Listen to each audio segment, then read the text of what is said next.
Subscribe کریں فلاح دارین کو، ساتھ ہی ساتھ بیل بٹن کو دبا دیں تاکہ ہماری اپلوڈ کی ہوئی دینی ویڈیو کی جانکاری آپ تک پہنچے۔ السلام علیکم ورحمۃ اللہ وبرکاتہ۔ مدارس دین کے قلعے ہیں۔ اس کی نسبت و تعلق حضور اکرم صلی اللہ علیہ وسلم کی اس صفہ سے ہیں جو مسجد نبوی سے متصل ایک چبوترا تھا۔ اہل صفہ آپ سے حدیث سنا کرتے تھے۔ ان کی تعداد 70 یا 80 کے درمیان تھی۔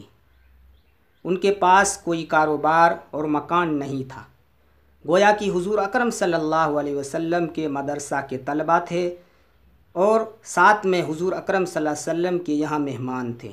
اگر حضور اکرم صلی اللہ علیہ وسلم کے یہاں کہیں سے تحفہ و تحائف یا کھانے کی چیز آ جاتی تو وہاں سے جو کچھ آتا تھا اصحاب صفہ وہی کھاتے تھے، یا بسا اوقات آپ صلی اللہ علیہ وسلم صحابہ سے فرماتے کہ اہل صفہ کو اپنا مہمان بناؤ، تو صحابہ ایک ایک دو دو اہل صفہ کے ہاتھ پکڑ کر اپنے گھر لے جاتے اور انہیں کھانا کھلایا کرتے تھے۔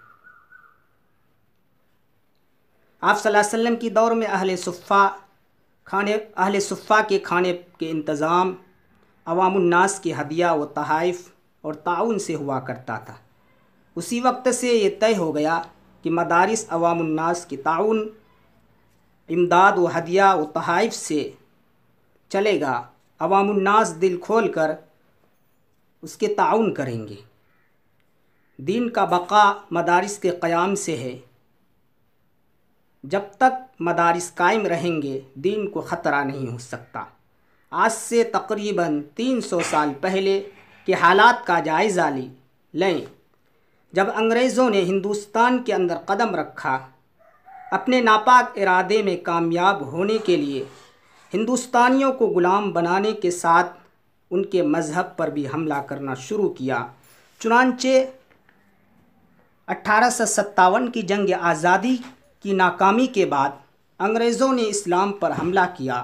اسلامی عقائد، اسلامی کلچر، اسلامی تہذیب کو ہندوستان سے ختم کرنے کا فیصلہ کیا، تو ہمارے اکابر میں سے حجت الاسلام مولانا قاسم نانوتوی رحمۃ اللہ علیہ نے ایک تحریک چلائی، اسلام کی بقا، اسلامی عقائد، اسلامی فکر اور اسلامی تہذیب کی حفاظت کے لیے۔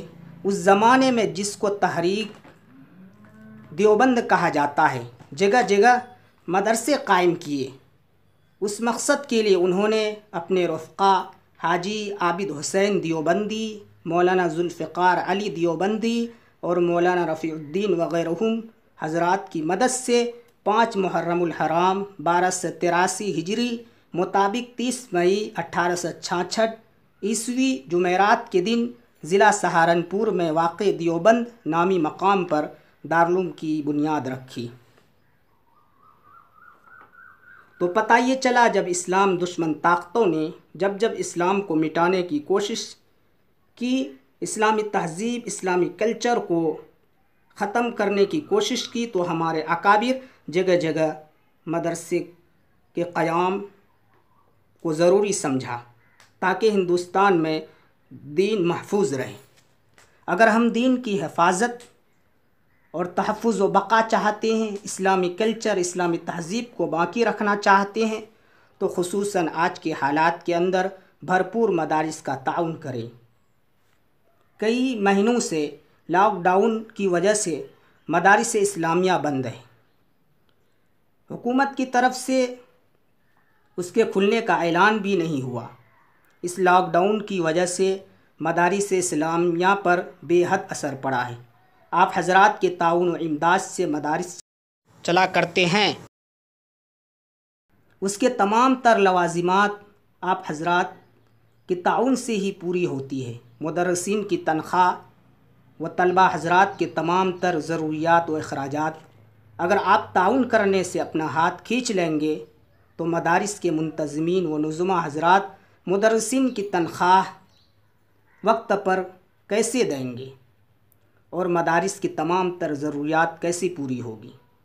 اس لیے تمام مسلمانوں سے ہمدردانہ و عاجزانہ اپیل ہے کہ پہلے سے زیادہ مدارس اسلامیہ کا بھرپور تعاون کریں اور دوسروں کو بھی تعاون کرنے کی اپیل کریں تاکہ مدرسین کی تنخواہ وقت پر دی جا سکے اور ضروریات مدارس پوری ہو سکے۔